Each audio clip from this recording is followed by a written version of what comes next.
चलिए sir, welcome to the lecture number 2 of inventory valuation. हमने last class में क्या सीखा था सर? हमने सबसे पहले सीखा था स्टैंडर्ड क्या होता है, आईएएस क्या होता है, पूरी कहानी सीखी थी। उसके बाद हमने रूल सीखा था, inventory shall be recorded at lower of cost, और एनआरवी। ठीक है, हमने सीखा था कि रूल के हिसाब से हमने एक केस सीखा था कि कॉस्ट अगर होगी, एनआरवी होगी तो क्या करना होगा। फिर हमने कॉस्ट को सीख लिया था। आज हम सीखने जा रहे हैं जिसका नाम, एक नई चीज जिसका नाम है नेट रियलाइजेबल वैल्यू। क्या सीखने जा रहे हैं? Net realisable value. अच्छा, नेट रियलाइजेबल वैल्यू होती क्या है? नेट रियलाइजेबल वैल्यू, सर ये क्या होता है? वो कहता है it is the estimated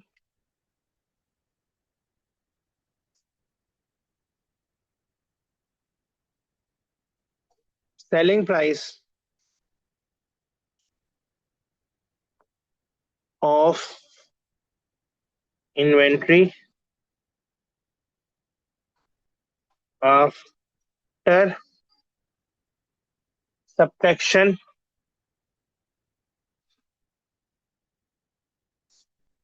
of selling expenses. ठीक है जी। यानी कि अगर मैं बात करूं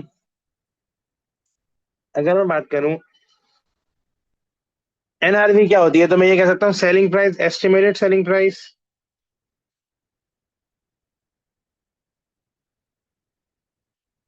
जितने पर बिकेगा माइनस माइनस माइनस सेलिंग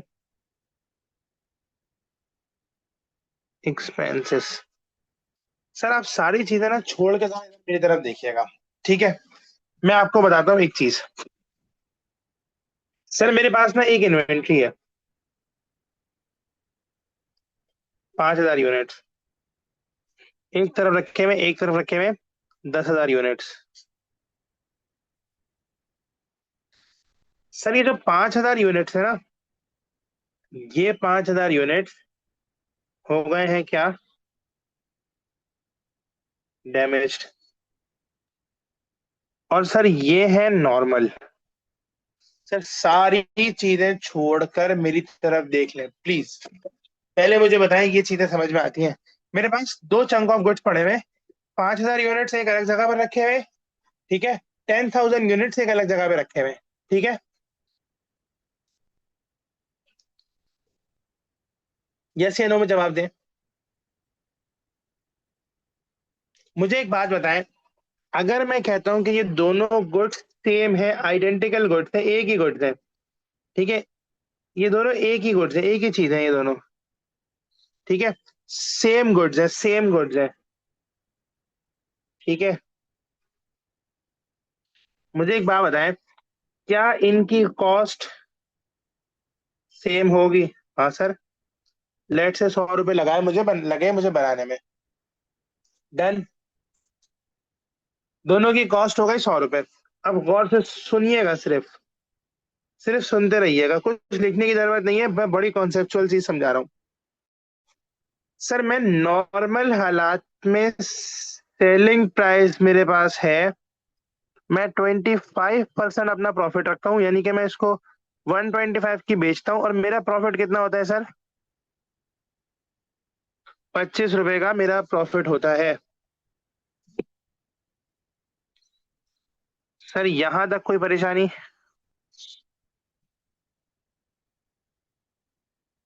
सही है।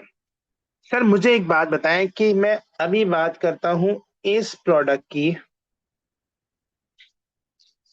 मैं बात कर रहा हूं अभी इस प्रोडक्ट की। ठीक है, ये जो 5,000 यूनिट्स मेरे पास पड़े हैं ये वाले, सही है, ये 5,000 यूनिट्स जो मेरे पास रखे हुए हैं। सर मुझे एक बात बताएं, ये 5,000 यूनिट्स कोई 100 रुपए में मुझसे खरीदेगा क्यों? है भाई, ये जो मेरे पास 5,000 यूनिट्स पड़े हुए हैं, ये कोई मुझसे 100 रुपए में क्यों खरीदेगा? जल्दी बताएं सर। सर नहीं खरीदेगा कोई। सर मुझे एक बात बताएं, क्या मैं ये 125 का सेल कर सकता हूँ? क्या मैं ये 125 का सेल करता हूँ? मैं इसकी बात कर रहा हूँ। सर मैं, ये तो डैमेज है। ये क्या है? डैमेज। मुझे बता, इसको मुझे क्या कराना पड़ेगा? रिपेयर कराना पड़ेगा। अज्यूम कर रहा हूं मैं 50 रुपीज लग जाएंगे रिपेयर में, ऐसा? सर मुझे एक बात बताएं, मुझे इस डैमेज इन्वेंट्री में से, इस डैमेज में से रिकवर कितना होगा, रियलाइज कितना होगा? मुझे इस डैमेज में से रियलाइज कितने का होगा? सर मैं 125 का बेचूंगा, 50 का मैं ऑलरेडी इस पे खर्चा कर चुका हूँ, तो सर ये मेरे पास 75 का मुझे रियलाइज होगा, ऐसा? ऐसा ऐसा ही होगा। देखिए ना, मैं बेचूंगा कितने का? सर मैं 125 का बेचूंगा। सर मुझे रिपेयर कितने की लगानी पड़ेगी? सर मुझे 50 रुपए की रिपेयर कॉस्ट लगानी पड़ेगी। तो सर मुझे रियलाइज कितना होगा? सर मुझे जो अमाउंट रियलाइज होगा ना, वो मुझे होगा रियलाइज ये 75 रुपीज, ऐसा? डन है सर? तो सर मुझे एक बात बताएं, मैं क्या इसको कॉस्ट पर रिकॉर्ड कर सकता हूँ? क्या मैं इसको 100 रुपए की कॉस्ट पर रिकॉर्ड कर सकता हूँ? हाँ है ना? मैं जवाब दें। क्या मैं इसको 100 रुपए की कॉस्ट पे रिकॉर्ड कर सकता हूँ? नो। क्यों सर, क्यों? क्योंकि वो कहता है लोअर ऑफ कॉस्ट, वो कहता है लोअर ऑफ कॉस्ट और नेट रियलाइजेबल वैल्यू पर। मतलब सर, अब अगर मैं ब्रेकअप बनाऊं तो मेरे पास दो तरह के गुड्स हैं, डैमेज्ड, अब गौर से देखिएगा, और नॉर्मल। सर डैमेज की कॉस्ट कितनी है? 100 रुपीज। नॉर्मल की कॉस्ट कितनी है? सर उसकी भी 100 है। सर डैमेज की सेलिंग प्राइस, डैमेज की एनआरवी कितनी है? 75। इसकी एनआरवी कितनी होगी? सर इसकी एनआरवी कितनी होगी? नॉर्मल की एनआरवी कितनी होगी, मुझे बता सकते हैं? सर नॉर्मल की एनआरवी होगी 125 का मैं बेचूंगा और 0 रुपीज का खर्चा करूंगा, तो मेरी नॉर्मल की एनआरवी कितनी होगी? 125। अब मुझे गौर से सोच के एक बात बताएं, क्या डैमेज एनआरवी पे आनी चाहिए? हाँ। हाँ। लोअर ऑफ कॉस्ट और एनआरवी। और नॉर्मल कॉस्ट पे जानी चाहिए। हाँ, लोअर ऑफ कॉस्ट और एनआरवी, ऐसा? सर अब अगर मैं ये कहूं कि मैं इधर ब्रैकेट डाल के कहता हूँ लोअर, और सर मैं यहां पर ब्रैकेट डालकर कहता हूँ लोअर। सर मेरे पास यूनिट्स कितने थे? 5000। यहाँ पर भी यूनिट्स थे 10,000। अब सर अगर मैं कॉस्ट निकालूं, सर मैं पहले बात करता हूँ नॉर्मल की। सर मेरे पास नॉर्मल में मेरे पास 10,000 यूनिट्स हैं, सबकी कॉस्ट है 100, तो सर ये हो जाएगा 1 लाख, 1 मिलियन। और सर अगर मैं डैमेज की बात करूं, तो सर मेरे पास 5000 यूनिट्स हैं, हर यूनिट की एनआरवी है 75। सर कितना हो गया? 5000 into 75, that is equals to 375,000। 375। Sir sum कर लें, 1,375,000। डन है सर? ये मेरे पास आ गई वैल्यू ऑफ इन्वेंट्री एडजस्टेड।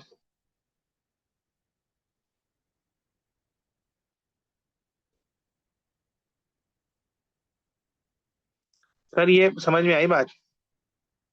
ये सब पॉइंट समझ में आया? सर मुझे एक बात बताएं, मैं इसको मुझे एक बात बताएं, मैंने इसको मैंने इसको गौर से सोचिएगा, मैंने इस डैमेज को कॉस्ट पर क्यों नहीं रिकॉर्ड किया? मैंने इस डैमेज को कॉस्ट पर क्यों नहीं रिकॉर्ड किया? आप कहेंगे सर रूल मना करता है, मैं बोलूंगा स्टैंडर्ड मना करता है, आप कहेंगे सर रूल मना करता है, ऐसा? यस। मैंने इस डैमेज वाले को कॉस्ट पर क्यों रिकॉर्ड नहीं किया? आप कहेंगे सर रूल मना करता है हमें, ऐसा है? जवाब दे दें। यस। सर रूल भी तो किसी वजह से मना करता होगा ना? हाँ सर, रूल एक वजह से मना करता है। रूल किस वजह से मना करता है? सर रूल कहता है, एक रूल है अकाउंटिंग कॉन्सेप्ट, ठीक है? यहां पर देखिएगा, अब आप गौर से सुन देखिएगा। सर वो कहता है accounting concept applicable on valuation of inventory is called, sir एक कॉन्सेप्ट है जिसका नाम है प्रूडेंस कॉन्सेप्ट। सर ये एक कॉन्सेप्ट है जिसको हम कहते हैं अकाउंटिंग कॉन्सेप्ट। वो इस वजह से कहता है, अच्छा प्रूडेंस कॉन्सेप्ट क्या कहता है, जरा प्रूडेंस कॉन्सेप्ट को समझते हैं। जरा प्रूडेंस कॉन्सेप्ट को समझते हैं। प्रूडेंस कॉन्सेप्ट की भी बात समझते हैं। वो कहता है एसेट्स और इनकम को ओवरस्टेट ना करो। क्या कहता है? एसेट्स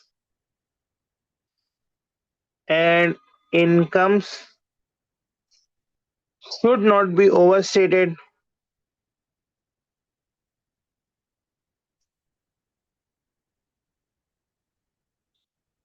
और सर वो क्या कहता है? Liabilities and expenses should not be understated। Done है सर? दो बातें कहता है। अब मेरा सवाल, एसेट्स में क्या क्या चीजें आती हैं? सर एसेट में वही इनकम, इनकम कह रहा हूँ, इन्वेंटरी, डेटर्स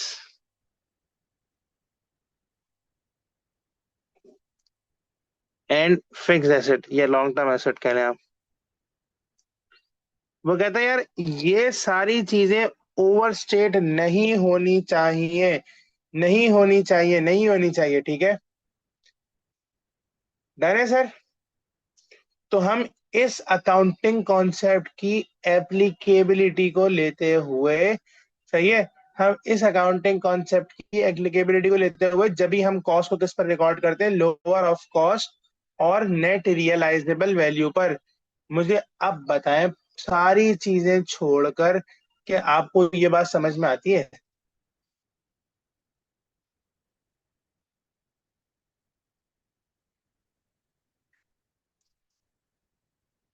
डन सर, सही है, ठीक है। सर अब सवाल कर लें। अभी बहुत सारी चीजें बाकी हैं अभी। आए सर एक सवाल करते हैं। ये हमारे पास हो गया गलत। चलो भाई नीचे, और नीचे, और नीचे, और नीचे, यहाँ पर। चले जी। अच्छा सवाल है, ठीक है। कहता है Faisal Aftab traders, Faisal Aftab trade in different types of goods. Sir multiple type of goods है। फॉलोइंग डिटेल है, इन्वेंट्री दो तरह की है, एक मेरे पास एक्स है, एक मेरे पास वाई है। कहता है यूनिट्स 400 300 है, पर यूनिट कॉस्ट 1.80 है और 2.05 है। ये परचेज प्राइस हो सकती है, हो सकता है उसने पर यूनिट कॉस्ट को सिर्फ परचेज, इधर सिर्फ परचेज प्राइस दिखी हो, नीचे कोई एडजस्टमेंट दे रहा हो, ठीक है।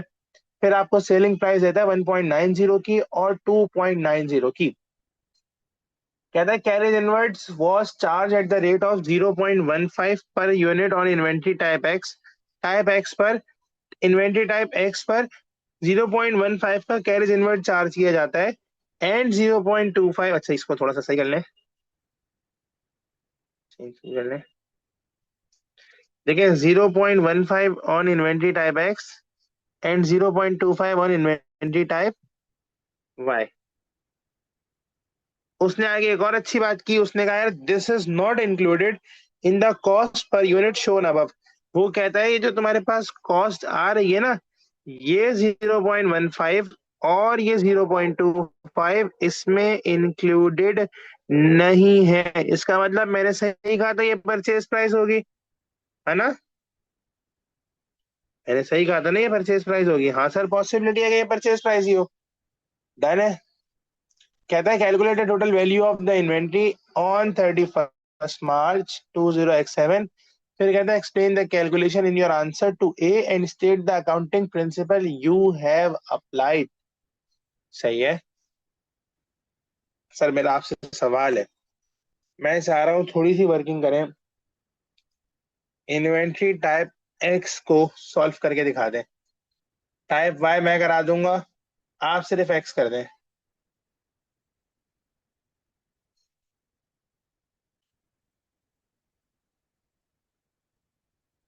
वाई मैं करा दूंगा, आप सिर्फ एक्स कर दें।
मैं आपका इंतजार कर रहा हूँ।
फिर मैं करा दूं?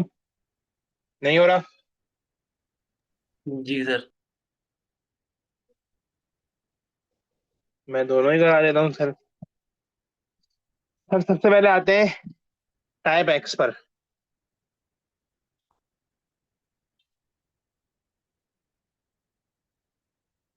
सर मेरे पास कॉस्ट कितनी है? सर मेरे पास कॉस्ट पर यूनिट है 1.80। सर मेरे पास कैरेज इनवर्ट्स भी है, और वो है 0.15। सर अगर आप इन दोनों को ऐड कर दें, ओहो।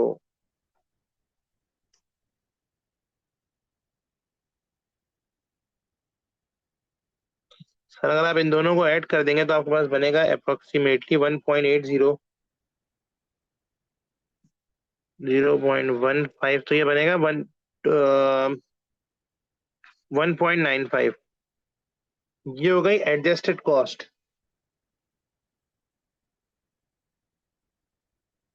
Cost of x. डन है सर। क्या मैं इसकी एनआरवी निकाल सकता हूँ? Definitely yes. एनआरवी कैसे निकालूंगा? मैं इसकी एनआरवी निकालता हूँ, नेट रियलाइजेबल वैल्यू। इससे मुझे रियलाइज कितना होगा? सर मेरे पास एस्टिमेटेड सेलिंग प्राइस कितनी है? Estimated selling price minus selling expense. Sir मेरे पास सेलिंग प्राइस कितनी है? 1.90। क्या यहाँ पर कोई सेलिंग एक्सपेंस है? नहीं सर, 1.90 माइनस जीरो। तो सर मेरे पास एनआरवी कितनी हो गई? 1.90 की मेरे पास क्या आ रही है? Net realisable value. सही है। मुझे बात बताएं, सही समझ में आ रही है बात? अब लोअर क्या है? कॉस्ट है 1.95, एनआरवी है 1.90। सर आपके ख्याल में लोअर क्या है? एनआरवी है। ठीक है, तो वैल्यू क्या निकलेगी? Value of X is equal to 1.90 multiply में सर यूनिट्स कितने हैं? 400। 1.90 मल्टीप्लाई बाय 400। सर ये कितना बन रहा है? 7600। सर ये समझ में आया? नहीं समझ में आया तो पूछे।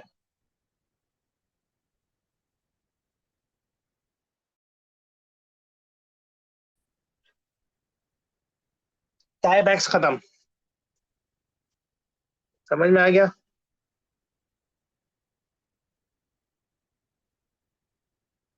सर टाइप वाई मैं करा देता हूँ, छोड़ दें अभी।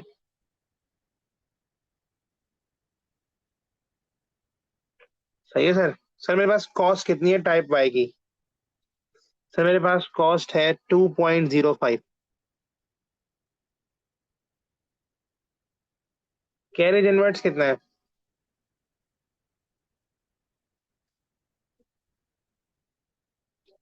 सर कैरेज इनवर्ट बताएंगे कितना है?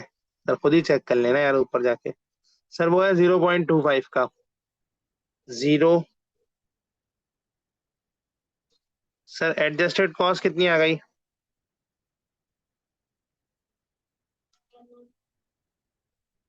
2.30। डन है। सर अब आ जाए एनआरवी की तरफ। एनआरवी का फॉर्मूला यही लगेगा। Copy paste.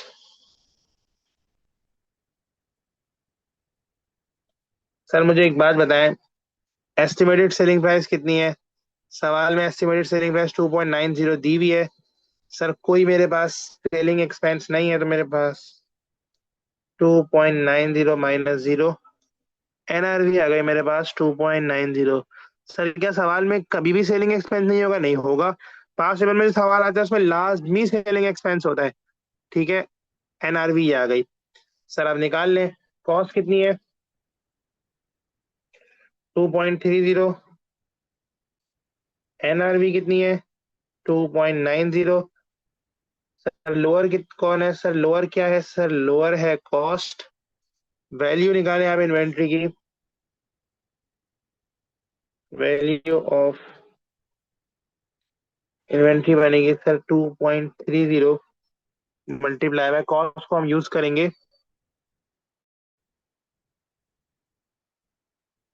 300। सर अमाउंट निकाल लें, 2.3 मल्टीप्लाई बाय 300। सर ये बनेगा 690 का अमाउंट। टोटल निकाल लें, total value of inventory that is equals to 690 plus ऊपर कितने निकाले थे? 7600। 7600 8290। डन है सर। 7600 कैसे आ गई थी वैसे? बाय द वे 1.9 इंटू 400 760 आएगी भाई, 760 आएगी यार, गलत। सर इसको भी 760 कर दें, माजरत। 690 प्लस 760, 1450 आएगा सर इसका answer. Value of closing inventory adjusted balance आ जाएगा। डन सर, कोई परेशानी, मसला, टेंशन, मुसीबत?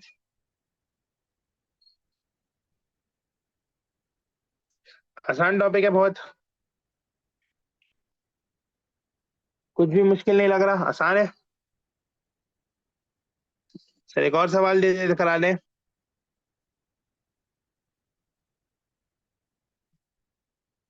सर एक और सवाल करा लेते हैं।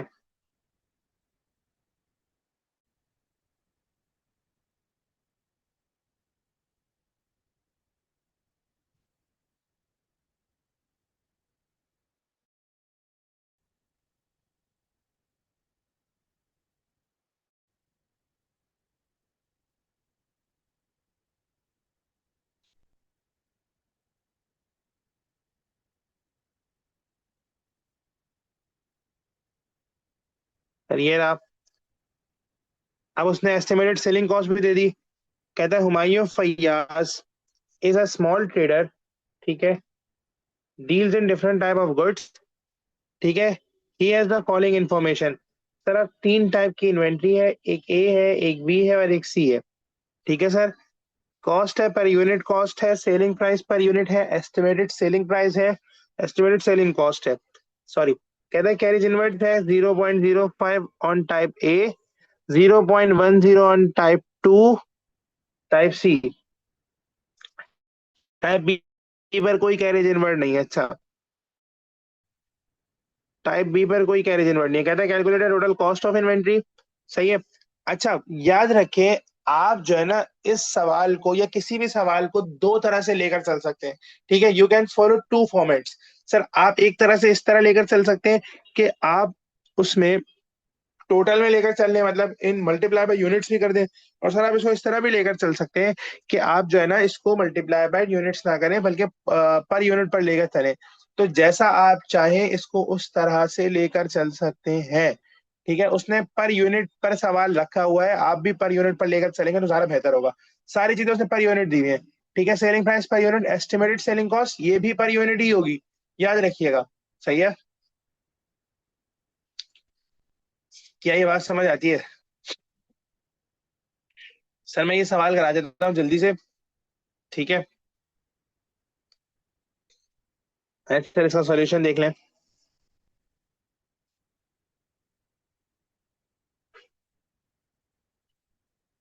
एटलीस्ट इसका पार्ट ए करा देता हूँ, बी और सी आप खुद ही कर लीजिएगा। ठीक है, पार्ट इन्वेंट्री टाइप ए करा रहा हूँ मैं। ठीक है सर, मेरे पास कॉस्ट पर यूनिट कितनी है? सवाल में दी हुई है 1.65 कॉस्ट पर यूनिट।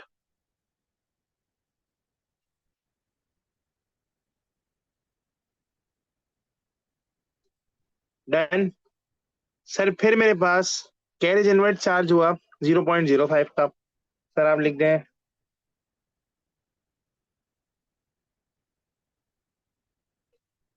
0.05। सर इन दोनों को सम करें, आपके पास आएगी adjusted cost, that is equals to 1.70। क्या ये बात समझ आती है? सर एनआरवी निकालने सेम तरह से निकलेगी, फॉर्मूला भी सेम यूज होगा even. Copy and paste. Sir अगर आप एनआरवी निकालने जाएंगे तो आपके पास एनआरवी आएगी इसकी, एस्टिमेटेड सेलिंग प्राइस कितनी है सर?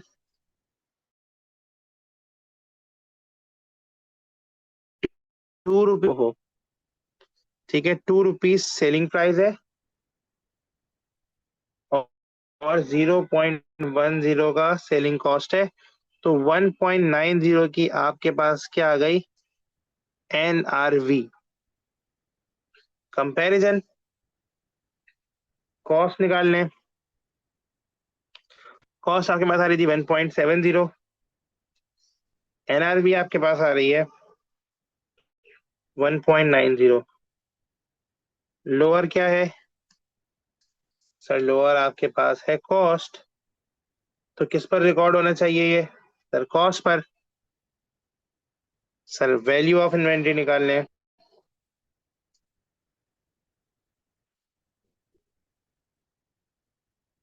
1.70 मल्टीप्लाई बाय यूनिट्स कितने सर? 200। और सर इसका आंसर आ जाएगा 340 अप्रोक्सीमेटली। डन है सर।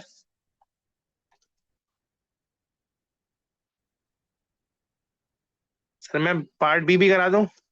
आसान सा पार्ट बी है, कोई मुश्किल नहीं है, कोई परेशानी नहीं है, सीधा सीधा पार्ट बी है। बट इनफैक्ट यही इस तरह कॉपी होगा, जैसा पार्ट ए के लिए हुआ वैसे ही पार्ट बी के लिए भी होगा, और वैसे ही पार्ट सी के लिए भी होगा। डन है।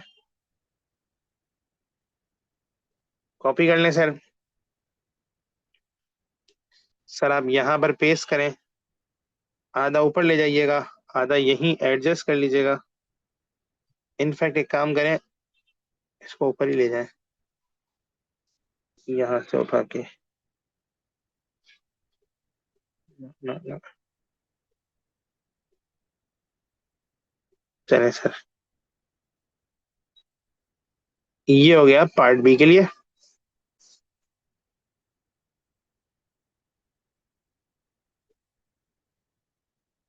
और सर हम यहाँ कर लेंगे पार्ट सी।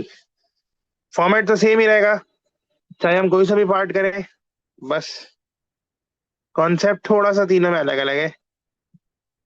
चले सर, पार्ट बी पर आए।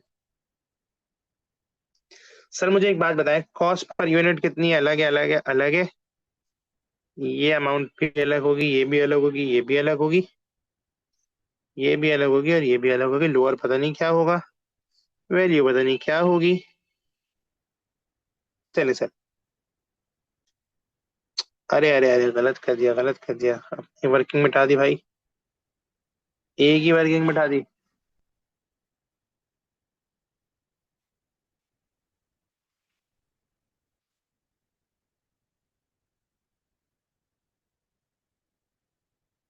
चलें सर। पार्टी, बस मुझे 2 मिनट दें, बस ये खत्म हो गया सवाल। 2 मिनट दे सकते हैं आप? सिर्फ 2 मिनट चाहिए मुझे आपके। 2 मिनट, 2 मिनट बस, आए सर। सर पार्ट बी देखें। सर पार्ट बी में मेरे पास कॉस्ट कितनी है बस देखना है, समझ लें, पहले कॉपी बाद में कर लीजिएगा। पार्ट बी में कॉस्ट है 2.50। डन। पार्ट बी में यहाँ कराने जा रहा हूँ। पार्ट बी में मेरे पास कॉस्ट है 2.50। डन है सर। सर कोई कैरेज इनवर्ट है? नहीं है सर। सर कुछ भी नहीं है कैरेज इनवर्ट, सवाल में दिया हुआ ही नहीं है, तो सर जीरो। ठीक है सर। एडजस्टेड कॉस्ट कितनी आ गई? 2.50। सर एनआरबी निकाल लें। Sir selling price 2.70, estimated selling price 0.30, ये रहा। Selling price 2.7, estimated 0.30।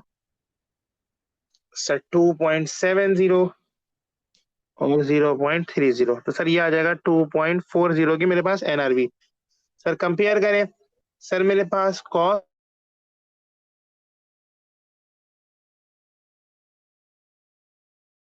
आ रही थी 2 पॉइंट। सर लोअर क्या है? एनआरबी है। हाँ सर एनआरबी लोअर है, बिल्कुल sir. Sir value of inventory निकालें। 2.40 मल्टीप्लाई बाय यूनिट्स कितने? सर यूनिट्स थे मेरे पास 180। खत्म सर, पार्ट ही खत्म। 2.40 मल्टीप्लाई बाय 180, सर ये हो गया 432। डन। सर पार्ट सी कर लें इसी तरह से। आई एम सॉरी, मैंने आज थोड़ा सा ऊपर टाइम ले लिया आपका। कोई इशू तो नहीं होगा आई होप। अगर हो तो मेरी तरफ से सॉरी कर लीजिएगा उनसे, कहिएगा क्या मेरे अकाउंट्स वाले सर सॉरी कह रहे थे। सर पार्ट सी कितना है? 1.80 कॉस्ट है। 1.80 मेरे पास कॉस्ट है। कैरेज इनवर्ट सवाल में सर पार्ट सी के लिए दी हुई थी 0.10, कैरेज इनवर्ट दी हुई थी 0.10।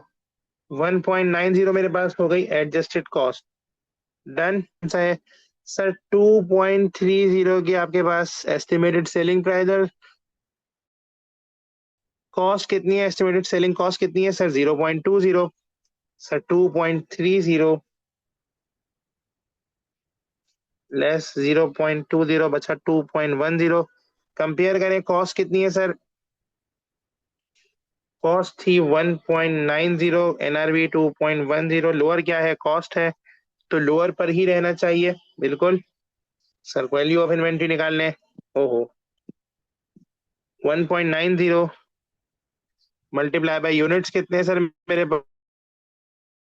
पास? 250 यूनिट्स हैं, ठीक है।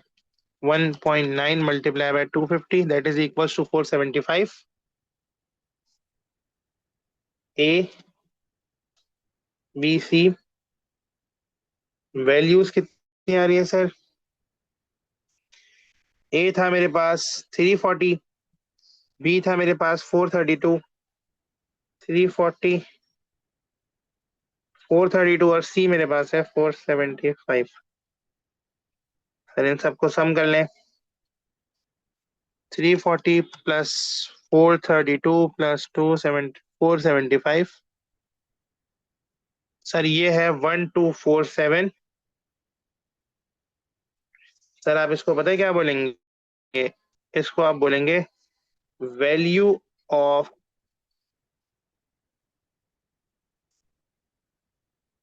Closing inventory. सर ये क्लियर हुआ? डन है? डन है सर, प्लीज बता दें।